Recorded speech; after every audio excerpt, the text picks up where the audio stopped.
Olá pessoal, hoje nós temos uma convidada especial, a Silvia, da Ótimo Pão de Queijo, e a gente vai contar para vocês um pouquinho da história dela, né, e o mais importante, como ser um empreendedor no Canadá. Uma opção para quem quer vir e migrar para o Canadá usando a abertura de um negócio para fazer isso acontecer, e a segunda opção, que é você vir para o Canadá, você emigrar, por exemplo, por um processo de skilled worker, e então encarar o processo de empreender no Canadá. E a Silvia hoje vai nos contar um pouco mais de como dar esse passo. E para quem está assistindo o vídeo hoje, a gente tem uma novidade no final, mas a gente vai deixar para revelar no final do vídeo, então nos acompanhe até o final. Conta um pouquinho pra gente da sua história. O que você fazia no Brasil, como você veio para o Canadá e como saiu essa decisão de empreender no Canadá, de criar a marca Ótimo Pão de Queijo. Bom, no Brasil eu trabalhava no escritório na área um pouquinho administrativa, contabilidade, RH e ajudava também o pessoal um pouco com vendas. Trabalhava para um franqueado do McDonald's que tinha 3 franquias na época. Eu ajudava ele a gerenciar essa parte do escritório das 3 lojas. E aí você e sua família decidiram migrar para o Canadá? Na verdade não, só eu mesma. Acontece. Foi só eu mesmo que... o que eu encontrava é o seguinte, eu queria dar um pulo na minha carreira no Brasil. Eu queria algo diferente na área de vendas e marketing, que é a minha área de formação. Eu já era bem avançada na minha carreira, no sentido que eu trabalhava desde os 14 anos, então eu tinha muita experiência de trabalho, mas faltava o inglês. E eu perdi várias oportunidades de empregos bons no Brasil por causa do inglês, até que eu falei, chega, eu vou pra fora. Aprender inglês. Vou estudar, se é isso que tá no meu caminho, é isso que eu tenho que tirar do meu caminho. Com certeza. E aí foi quando eu fiz o programa de estudo aqui para o Canadá.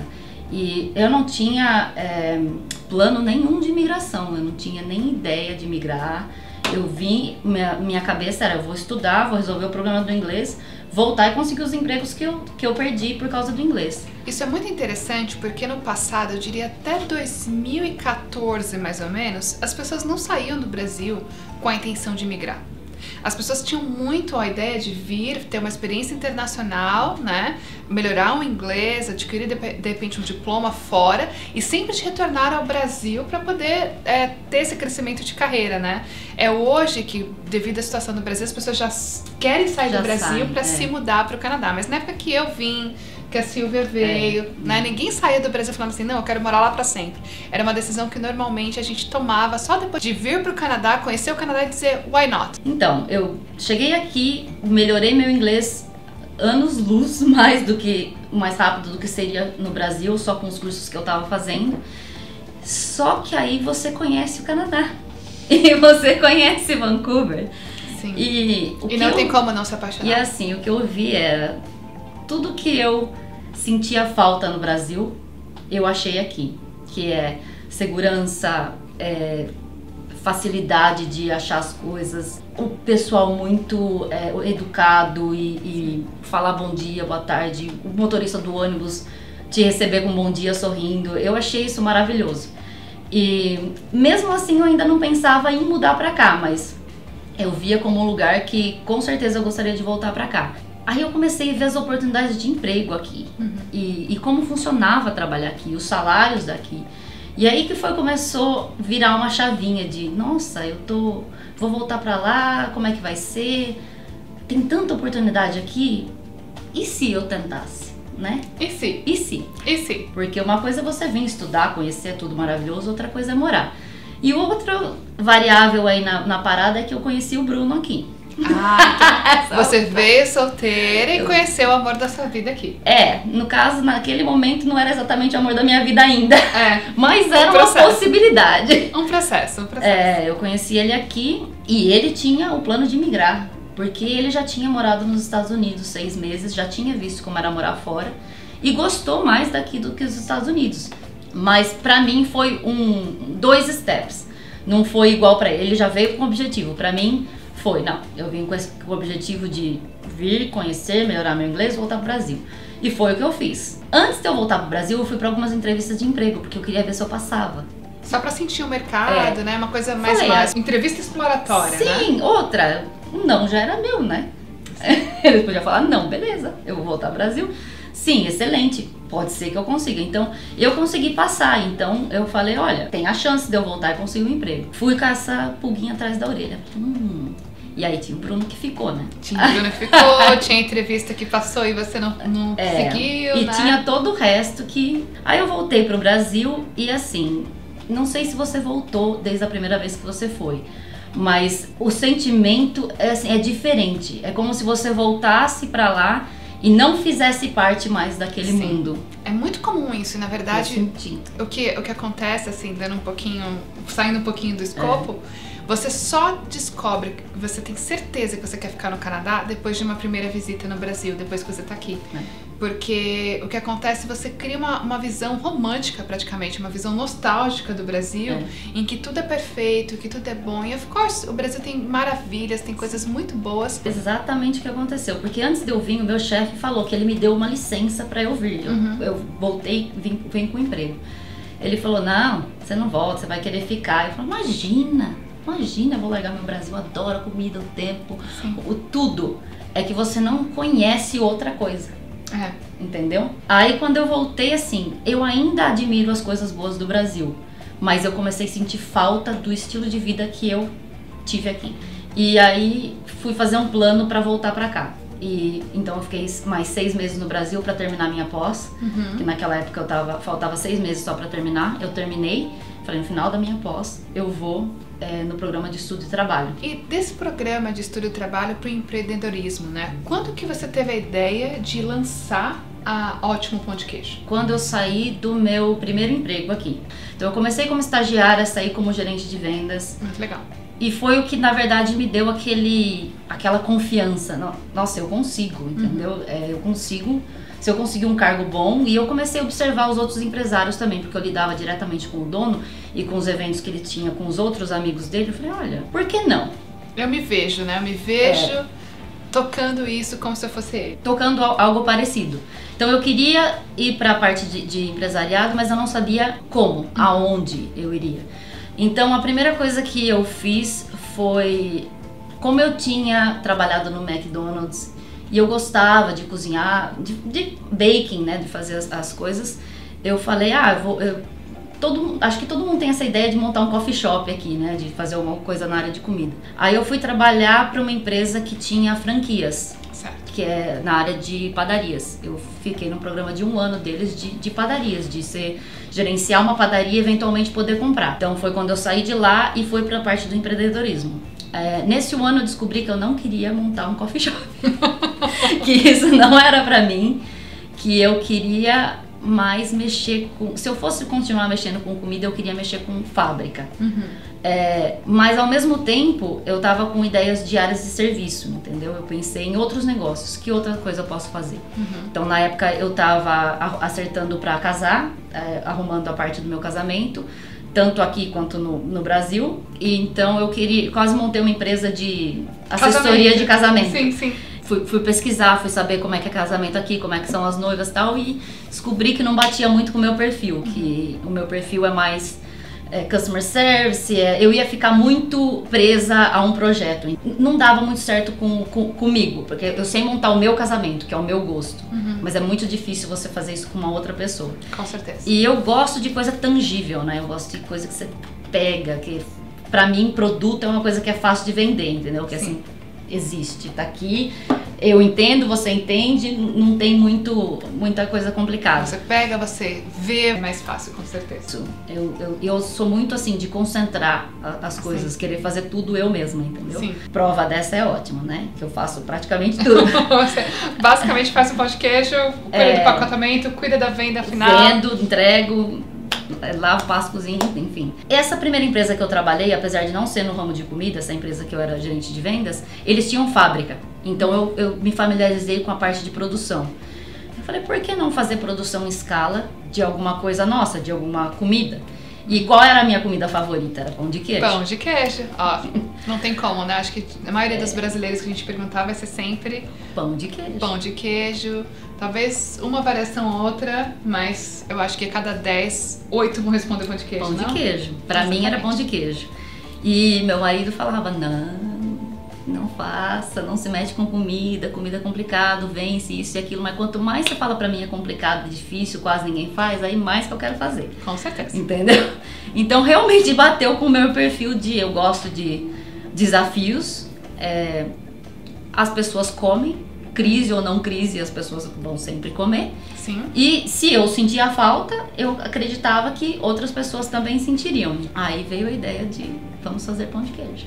O que eu adoro o fato de ter essa oportunidade aqui de poder comer. A gente acabou de participar de uma feira, né, que tinha um quiosque da Ótimo Pão de Queijo. Que delícia, gente! E tudo de bom saber que você tá aqui no Canadá e tem um pedacinho do Brasil pra gente matar essa saudade. Legal, então você decidiu que era alguma coisa relacionada à comida, porque você sentia falta. Você decidiu que era fábrica, porque era uma coisa que você tinha tido contato, que você gostava. E aí? Como foi a construção desse negócio para que ele efetivamente deixasse de ser um planejamento e passasse a ser de fato uma marca, um negócio que existe, né? Nessa parte de processo de como que eu vou começar uma fábrica do zero, que eu pensava, eu não tenho dinheiro, cara, eu não tenho todo esse dinheiro do mundo, eu tenho dinheiro que eu emigrei e olha lá, eu tenho que construir isso literalmente do zero. Eu comecei a conversar com as pessoas que tinham negócios. E esse meu chefe daqui, que criou a fábrica dele, como que ele fez, como é que as outras fábricas funcionavam. E eu descobri que tinha um jeito de você começar, que você não precisava ter a fábrica. Você podia encontrar outras fábricas que produziam coisas parecidas, utilizar o equipamento delas e aí começar assim até você ter o dinheiro para montar a sua. Esse era o plano perfeito. Com certeza. Então é uma espécie de aluguel do maquinário de uma fábrica que existia, que produzia, que eventualmente eles poderiam te dar um shift da produção deles, é isso? Tinham duas opções. Essa era uma delas, que foi nossa primeira opção. A segunda opção é, eventualmente, treinar o funcionário deles e você compra a produção deles. Entendi. Mas o produto é feito na sua marca. Que essa era a nossa ideia. Que a gente não tivesse que ficar responsável por produção. Que eu desenvolvesse as receitas, a fábrica fizesse e eu cuidasse de vendas. Porque a minha formação é vendas e o que eu gosto de fazer é vendas. É vendas. Então essa era a ideia e dava com o budget que a gente tinha, mas graças a Deus no nosso planejamento de negócios a gente preveu várias coisas e o plano perfeito não funcionou, então a gente tinha backup plan. Não funcionou pois quando a gente fez a produção teste para poder lançar o produto, porque uma coisa é você os seus amigos falarem, eu gosto, os canadenses falarem, eu gosto, é legal, é saudável. Outra coisa é o pessoal pagar dinheiro por aquilo, né? Com certeza. Então, antes de eu investir tudo que eu tinha e mais um pouco e o que eu não tinha também nessa ideia, nós fizemos uma produção teste e lançamos esse mercado teste num evento chamado Gluten Free Expo. Nessa feira a gente alugou uma fábrica, fizemos pesquisa, encontramos uma fábrica, fizemos a produção na fábrica. Para a feira. Para a feira. Como nessa época o equipamento da fábrica não funcionou para nossa massa, que a gente estava bem em cima para lançar, fez todos os pães de queijo na mão e lançamos e vendemos tudo em praticamente 4 a 5 horas de evento, assim, um dia de evento, uma tarde de evento, a gente vendeu tudo que a gente tinha feito. Que realmente a gente falou, realmente é uma ideia, é uma coisa que vai dar resultado. É um produto que tem uma receptividade no mercado, né? Que acho que então é o primeiro teste aí que para quem tá pensando em empreender, eu acho que é importante considerar, né? Esse test run. E muito importante também, nesse teste que você faz, eu fiz muitos testes que eu dei o produto. Muito mais fácil a pessoa dizer pra você que ela gosta do seu produto quando você dá pra ela. Porque as pessoas são educadas, entendeu? Sim. A não ser que você dê pra criança, eles vão falar pra você, não gosta, vão cuspir. Mas você precisa da sinceridade, você precisa... Então, assim, uma coisa é você dar a amostra e a pessoa dizer se gosta ou não, outra coisa é você vender. Então, esse teste tem que ser vendido. Tem que participar de um evento, tem que fazer de alguma maneira que você venda, que você consiga fazer o acompanhamento desses números para ver se realmente vale a pena. Uma coisa que aconteceu mais pra frente, mas é importante mencionar agora, foram os sabores. Eu brincava com mexer com massa no Brasil, às vezes, eu fazia pão de queijo em casa e colocava sabores, eu tinha essas ideias de colocar sabores, mas foram os clientes que me pediram aqui.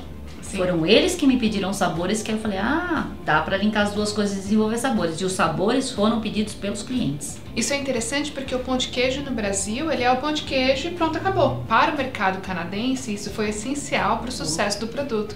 Por isso que é importante a pesquisa de mercado. Mas por mais planejamento que você faça antes, até você começar, Tem coisa que só vai acontecer quando você começa.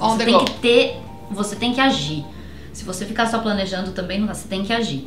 A parte boa daquele evento que a gente estava foi excelente porque a gente viu o sucesso. A parte ruim é que a pessoa que a gente estava alugando na fábrica também viu o sucesso e resolveu que ele queria para ele aquele produto.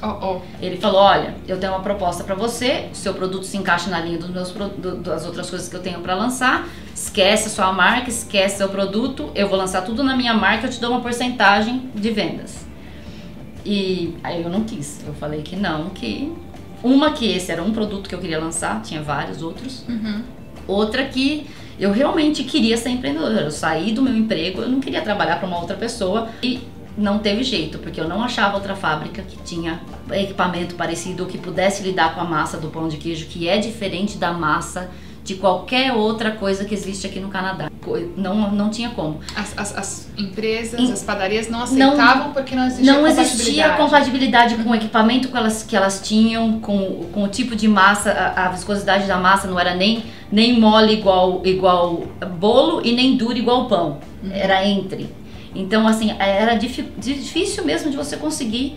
Então, foi quando a gente viu que o único jeito da gente continuar com o nosso negócio era se a gente montasse a fábrica. Aí foi mais pesquisa, como que o pessoal faz, aonde a gente pode comprar equipamento, o que a gente tem que comprar novo, o que a gente pode comprar usado, o que a gente pode fazer nós mesmos para economizar, quais são os programas que o governo tem, quais os programas que existem de ajuda ou não ajuda, o que o banco fala, tem como a gente pegar dinheiro emprestado.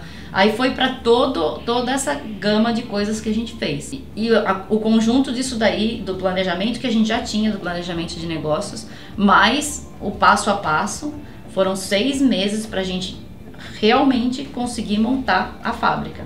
Eu conversei com vários business mentors, mentores de negócios.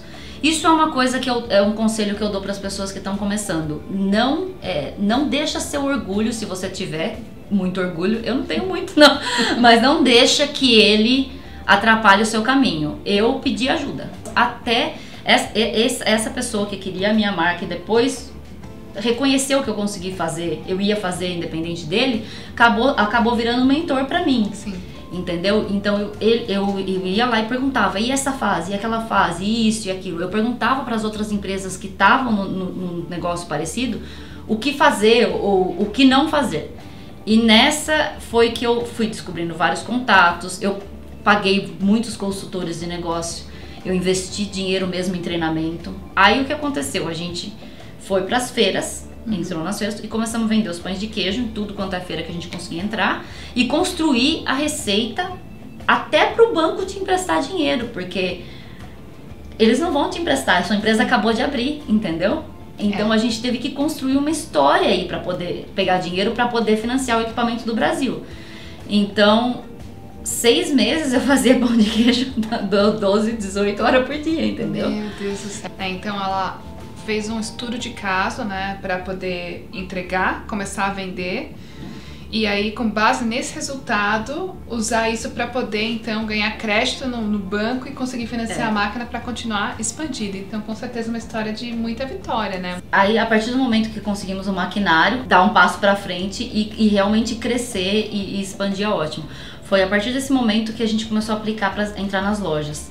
Então, isso foi final de 2013, começo de 2014. No nosso primeiro ano nas lojas, a gente já tinha entrado em algumas redes pequenas e começamos a expandir. 2015, nosso número de lojas dobrou de um ano para outro. E agora, nos últimos 2 anos, que a gente realmente conseguiu entrar nas redes maiores.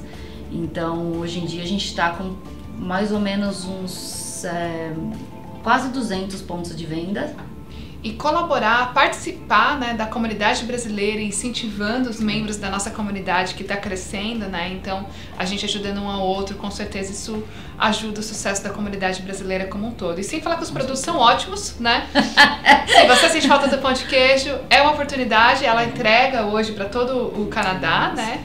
Então, não importa onde você esteja, se você está vendo esse vídeo, dá uma olhadinha no link. A história da Silvia com certeza é uma história de exemplo e a mensagem que eu quero trazer para vocês é que o empreendedorismo pode ser utilizado no seu planejamento para imigração, ou seja, se você quer imigrar através de um negócio, ou para um planejamento após imigração, para que você possa se estabelecer aqui e muitas vezes realizar um sonho. E aí, com esse pensamento em mente, para quem tem aquela vontade, Silvia, quais são as dicas principais que você quer deixar para o pessoal que está assistindo a gente hoje? A primeira seria que a pessoa não venha com aquela ideia de que eu só sei fazer isso, essa era a minha carreira no Brasil, eu estou indo para um país novo, eu vou fazer o que eu já sei.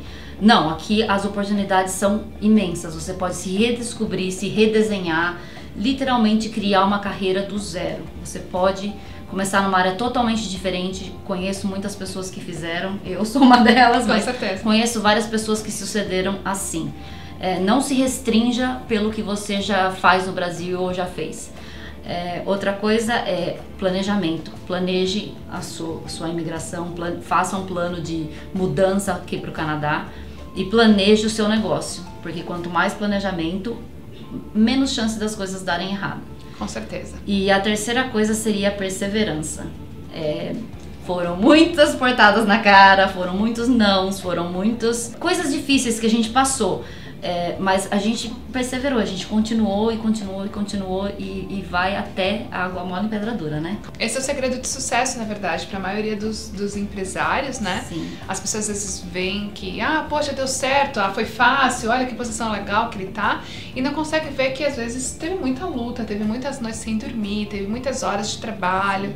Mudar para o Canadá é com certeza uma oportunidade de recomeço, né? Para quem não está satisfeito com a carreira, para quem precisa de uma mudança de carreira, para quem quer até utilizar o negócio como uma oportunidade de fazer o processo de imigração. E a novidade, na verdade, é que exatamente por isso, porque nós gostaríamos de expandir para o resto do Canadá e colocar em todas as redes de supermercados, nós estamos abertos para investimento. Então é uma oportunidade excelente se você quer investir aqui no Canadá e não sabe como, e nesse momento a gente está procurando por um parceiro que trabalhe junto com a gente. Então, se você está interessado em investir, entre em contato conosco através do contact@visaimmigration.com. Vamos agendar uma consulta e fazer um planejamento para que você possa, junto com a Silvia, investir na Ótimo Pão de Queijo, né? Eventualmente conseguir também não só o seu sucesso como empreendedor no Canadá, mas também alcançar o tão sonhado objetivo de imigração. E a Silvia trouxe aqui um presentinho para mim. É com muito orgulho, tá, que eu convido a Silvia para vir falar. Eu tenho a maior alegria de ver o sucesso de outros brasileiros aqui no Canadá, né? E pessoal, eu espero que vocês tenham gostado do vídeo. Eu adorei conhecer um pouco mais da história da Silvia. A gente sempre se fala nos eventos e a gente sempre troca figurinha, mas eu nunca tinha ouvido a história toda, né? E saber de toda essa garra, essa luta que foi. E ver essa conquista pra mim me deixa com os olhos brilhando de alegria, né? Pelo sucesso da Silvia. Então, obrigada por compartilhar sua história conosco. Gostaram do vídeo? Dá um like no vídeo, se inscreva no nosso canal e nos acompanhe nas redes sociais. Um beijo, até a próxima!